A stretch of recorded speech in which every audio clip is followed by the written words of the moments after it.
the topic of them being deported now, I mean, I find it impossible to believe that the parents didn't have some idea of what's going on, especially if you're living in a house with somebody. You know your children, you know what they get up to. Even if you don't know for sure, you can get an idea. You can look at the pictures of the squalid conditions that they were living in, and as you say, the items strewn across the house. The parents would have an idea, and yet nothing was done. So I think that's certainly grounds, at the very least, for some kind of prosecution.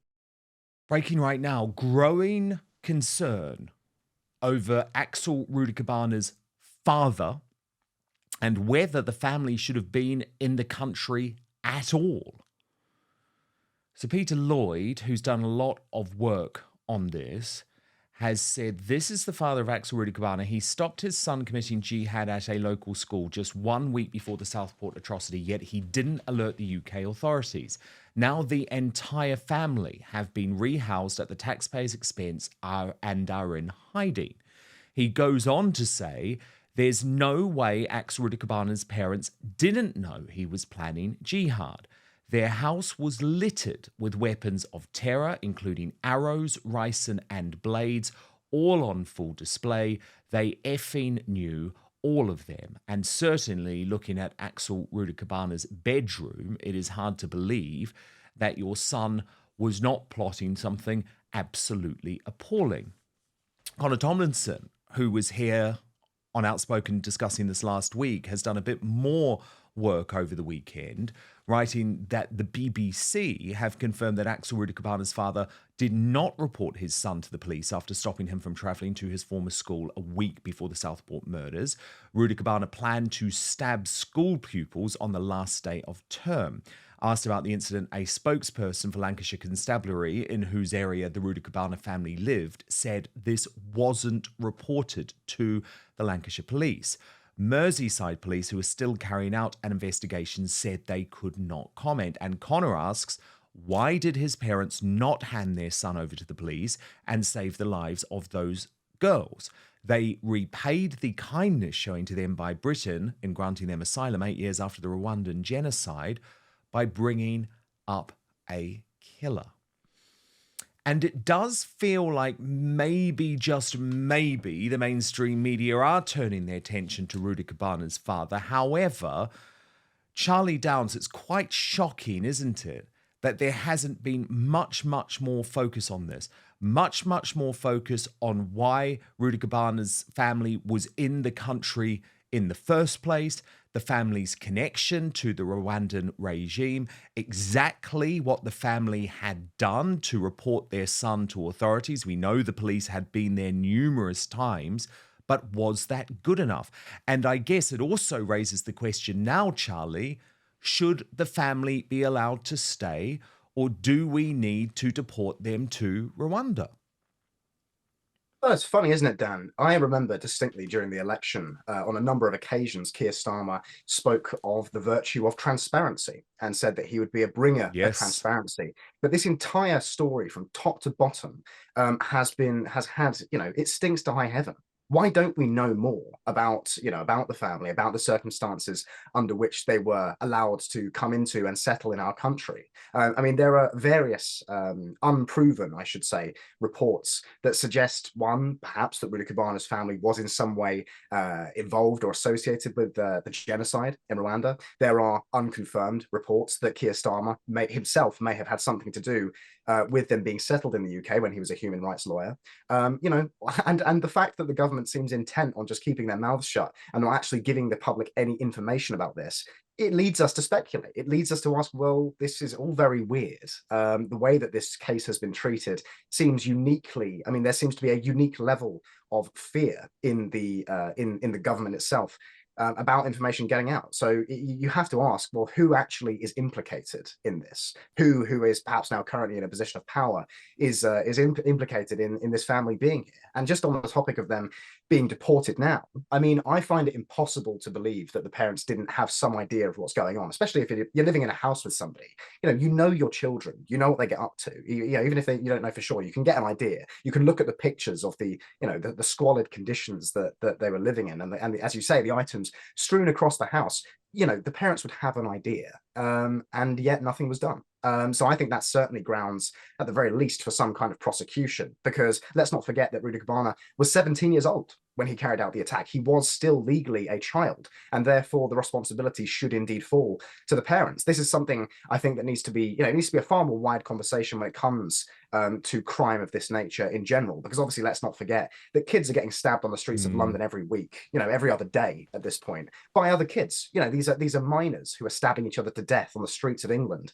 And it always, the parents have to be part of that equation. There has to be a conversation about the absolute dereliction of duty that parents in this country are kind of giving to raise people like this. It's ridiculous, but somehow I don't think this conversation is going to happen in the mainstream. No, I mean, so much to pick up on there. Obviously, the fact that he was 17 years old, living at home, meant that he was unable to receive a whole life sentence. So absolutely, the family's action should be part of it. Peter Mcilvenna, one of the issues that I've got is the mainstream media just doesn't seem to want to report on the parents at all. Again, they hide behind contempt of court, but absolutely not. No charges have been brought against the parents. Surely it is our job to do all of the investigation into why this apparently angelic choir boy was radicalized. And the parents are a big part of that. It's weirdly over one day become changes from an angelic choir boy, as you can see on the right, to a psychopathic killer on the left with no reason why he has done it. But I mean, Charlie is right that we have opened ourselves up and we have welcomed people in, and yet there is no expectation or requirement to integrate into British society.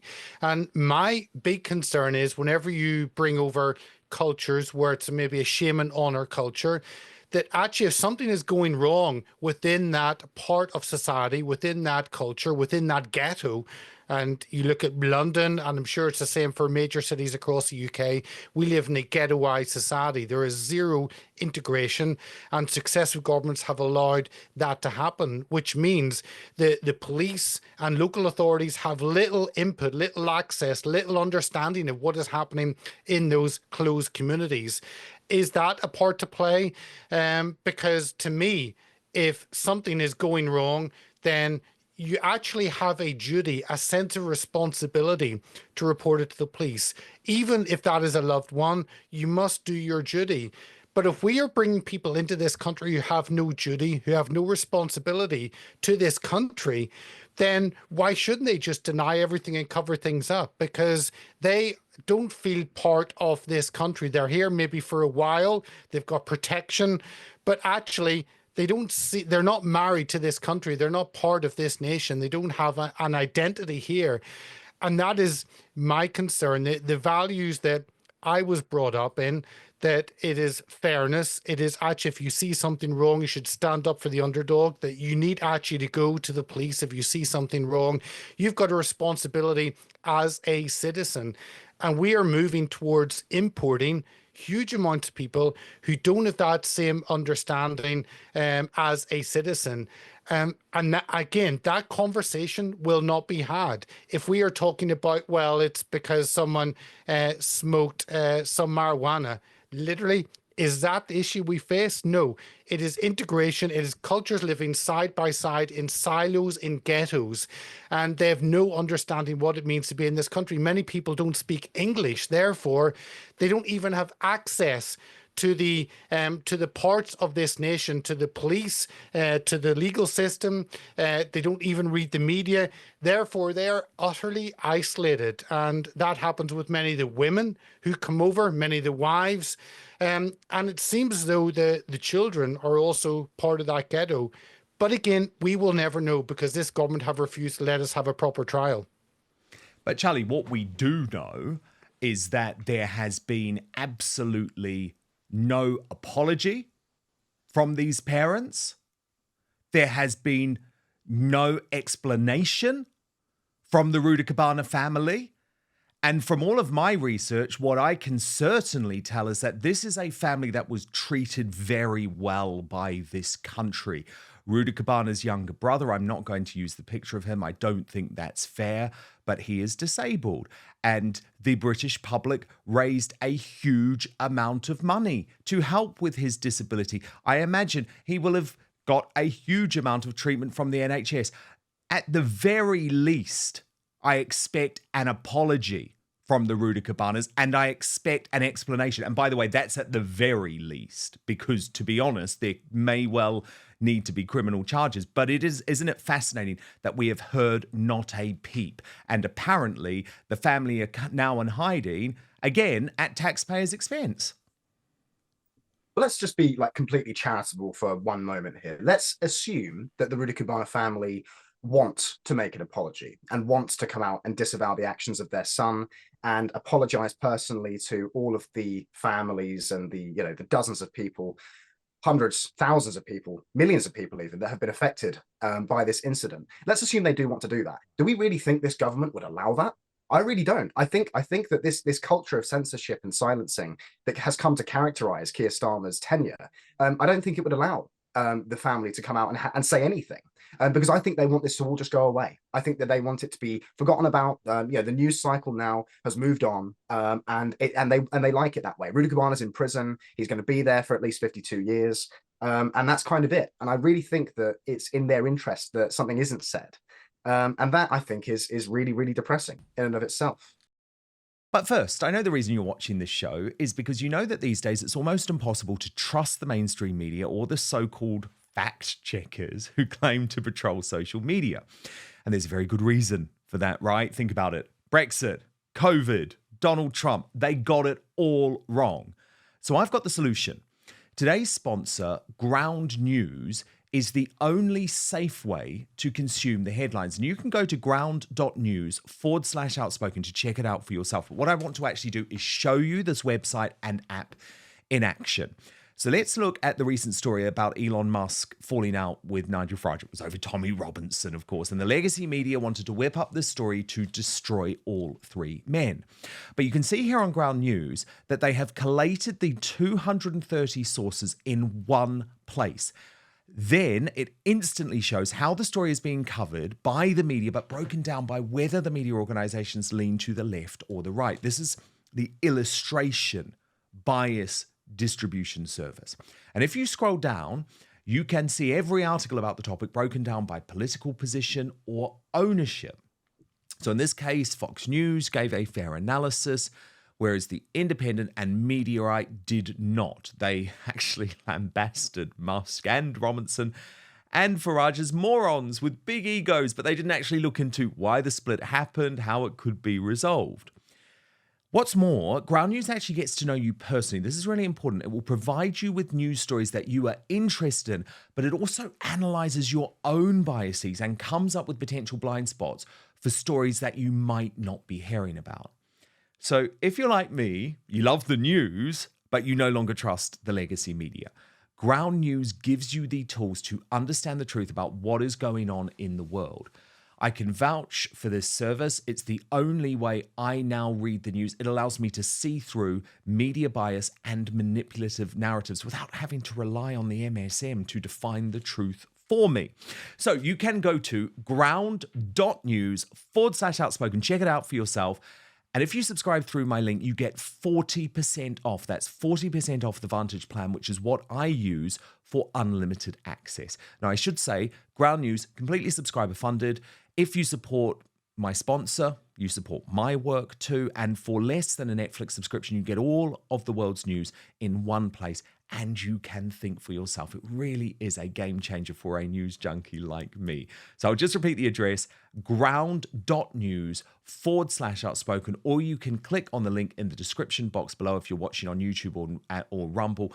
There's also the QR code up on screen right now as well. But now, back to the show.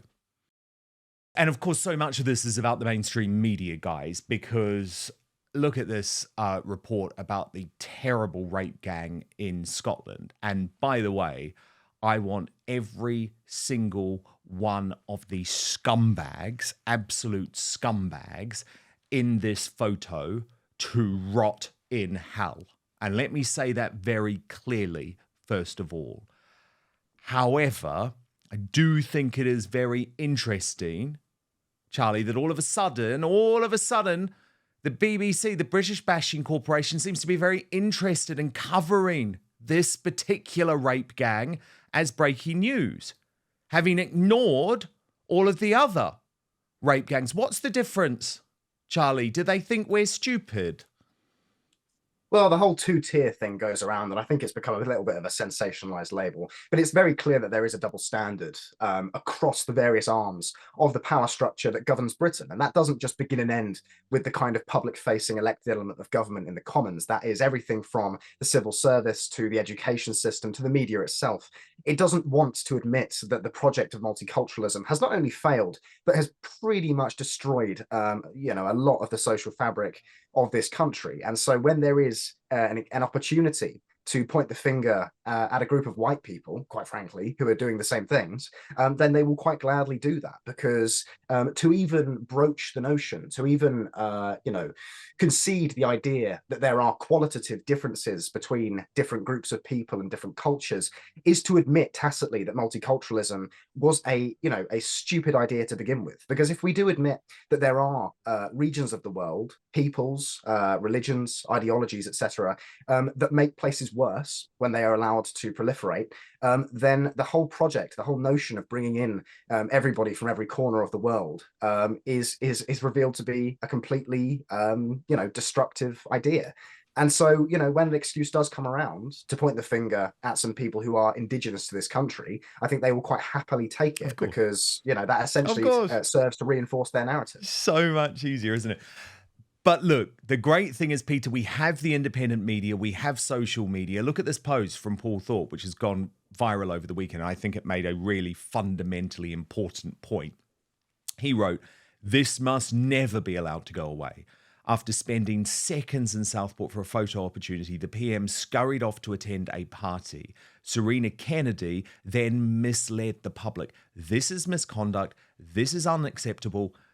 They should both resign." But perhaps the most striking thing there, Peter, is just a reminder that at that moment, she knew and he knew. And they misled us. But Keir Starmer looks so sad there. He looks so serious. He's really hurting. And Paul Thorpe does an excellent job. He was on with me a week ago on Hearts of Oak, just to plug that.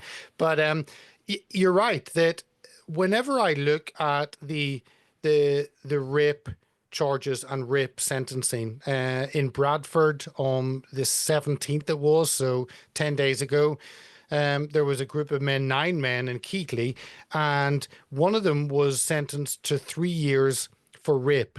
Another one was sentenced to 11 years for 9 cases of rape. We simply are failing to address these evils in our society. And we have a judicial system that seems to disregard one of the most callous, one of the most evil parts of society, which is rape. And that's why only 1.5% of all the allegations that are made by women actually end up in a prosecution. And either Keir Starmer, along with every Conservative government, is saying 98.5% of women are lying, or else they're saying we simply do not care because they could put in the resources to tackle this. And it is a failure of putting the resources where it matters. We have only limited resources, but our governments decide that there are certain crimes that actually are serious and ones that are not. And whether it's an online post, that is a serious one. If it's rape, then actually that's less serious. And if it's a murder, we'll never find out. And it is sickening that it is all for a photo op, that they turn up for the picture and then disappear. And long gone are the days where we had politicians who actually had conviction.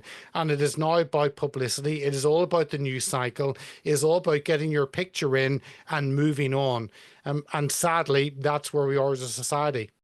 Thank you so much for watching Dan Wootton Outspoken. Please click on my face just to the bottom left to subscribe to this brand new independent news source, and turn on the notification bell so you'll be alerted to our brand new live shows, uncancelled interviews, and special royal episodes.